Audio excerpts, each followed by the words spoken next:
Hi అండి. నమస్తే. Welcome to Vani's world. ఈరోజైతే నేను ఎంతో గుమగుమలాడే క్రిస్పీ అయిన రుచికరమైన దోసలు.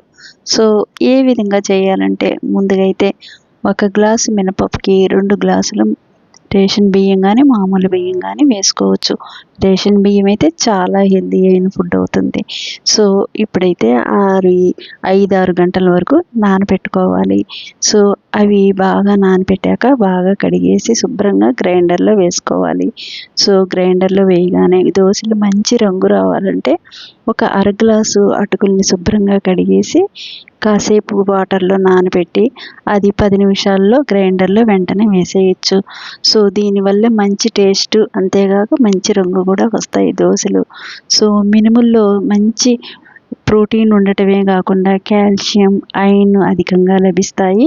చాలా చాలా మంచిది హెల్త్‌కి. ప్రతి ఒక్కరూ తీసుకోవచ్చు. షుగర్ పేషెంట్స్‌కి మినపప్పు కూడా చాలా చాలా మంచిది. అంతేకాకుండా బియ్యం అయితే రేషన్ బియ్యం అయితే చాలా హెల్తీగా మంచి ప్రోటీన్, ఫైబర్ లభిస్తుంది. అట్లాగే రైస్ చక్కగా నానటం వల్ల అందులో షుగర్ లెవెల్స్ కూడా కొంచెం తగ్గి షుగర్ పేషెంట్స్‌కి కూడా చాలా చాలా మంచిది.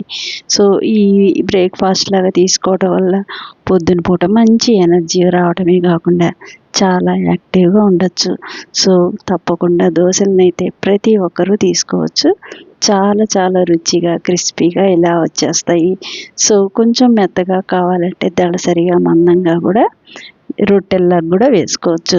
సో, ఈ బ్రేక్‌ఫాస్ట్ కంపల్సరీ తీసుకోవటం వల్ల మంచి హెల్తీ ఫుడ్ అవుతుంది. సో, అంతే.